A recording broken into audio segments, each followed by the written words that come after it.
Happy new to all of you. నా పేరు శివరామకృష్ణ. నా బ్యాచ్ నెంబర్ 193.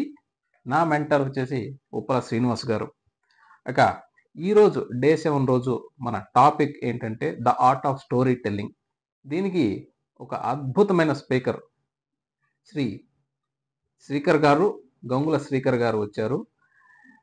ఆయన స్టార్ట్ చేసిన తర్వాత ఎండ్ వరకు 2 hours అసలు స్పెల్ బౌండ్గా ఉంది. అంటే మేము విన్న వాళ్ళందరూ క్లాస్లో నా వరకు నేనైతే అసలు ఎక్కడ ఏమి మిస్ కాకూడదని చెవులు రెక్కించి విన్నాను. ప్రతి పాయింట్ విన్నాను.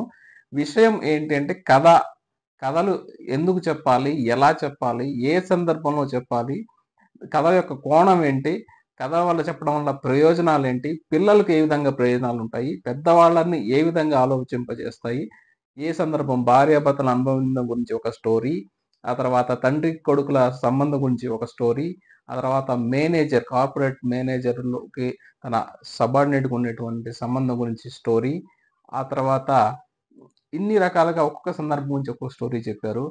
కొన్ని కథలైతే మనం ఆవు పులి కథ చూసినట్లయితే మనం ఎప్పుడు ఆవు కోణం నుండే నాకైతే తెలుసు. ఈరోజు నేను కొత్తగా శ్రీకర్ గారి దగ్గర నుండి నేర్చుకున్నది పులి కోణం నుండి చూడటము. పులి అంటే అది ఎంత బలమైనది, ఆకలిగా ఉన్నా కానీ అది ఆ యొక్క ఆవు యొక్క సిన్సియారిటీని చూసి వదిలిపెట్టింది. అంటే దానిలో కూడా ఎంత గొప్పతనం ఉన్నది అదేని మనకి తెలిసింది. ఈ విధంగా ఆ ఆవు పులి కథలో ఉన్న మరొక పులి కోణం గురించి తెలిసింది. ఆ తర్వాత కార్పొరేట్ ప్రపంచంలో ఈరోజు కథలకి ఎంత ప్రాముఖ్యత ఇస్తున్నారు అనేది కూడా మనకు చాలా చక్కగా ఆయన ఎక్స్ప్లెయిన్ చేశారు శ్రీకర్ గారు. సో అది ఎంతగా అంటే ఈరోజు చాలా యాడ్స్ వాటిని ఒక చిన్న చిన్న స్టోరీస్గా చేసి వాటిని మనకి కనెక్ట్ అయ్యేలాగా, మన లైఫ్లో మనకే జరుగుతున్నట్టుగా కనెక్ట్ అయ్యేలాగా వాళ్ళు ఒక స్టోరీని తయారు చేసి, యాడ్ని తయారు చేసి మనకి చేస్తున్నారు. దానివల్ల వాళ్ళకి ఖచ్చితంగా వాళ్ళు సక్సెస్ అవుతున్నారు. అంటే కథ యొక్క ప్రాముఖ్యము కార్పొరేట్ ప్రపంచంలో ఎలా ఉందనేది చెప్పారు.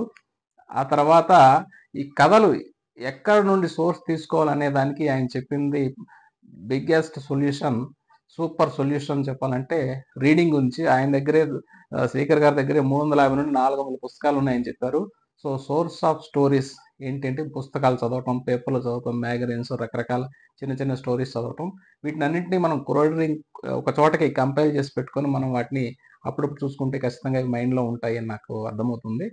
ఇకపోతే ఆ తర్వాత గిఫ్ట్ గురించి అడిగినప్పుడు ఆయన చెప్పారు ఒక టిప్. అది చాలా మంచి గిఫ్ట్. అసలు ఈ స్టోరీస్ అన్ని ఈ విధంగా చెప్పడమే గిఫ్ట్.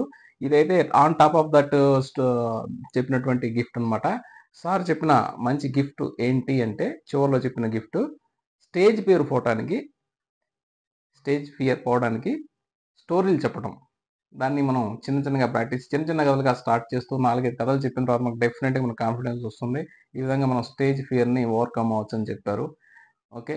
ఆ తర్వాత సోర్స్ ఆఫ్ స్టోరీస్కి మన భారతీయ సంప్రదాయం ఉన్నటువంటి మన రామాయణ, మహాభారత, భాగవత కథలు, ఆ తర్వాత బీర్బల్, అక్బర్ కథలు, తెనాలి రామకృష్ణ కథలు, ఇటువంటివి మాల్గుడి కథలు, ఇటువంటివి కూడా మనం యూజ్ చేసుకోవచ్చు కథలు చెప్పడానికి అని చెప్పేసి ఒక మంచి ఇన్ఫర్మేషన్ ఇచ్చారు. Thank you so much Shekhar గారు. Thank you so much. So nice of you. Thank you.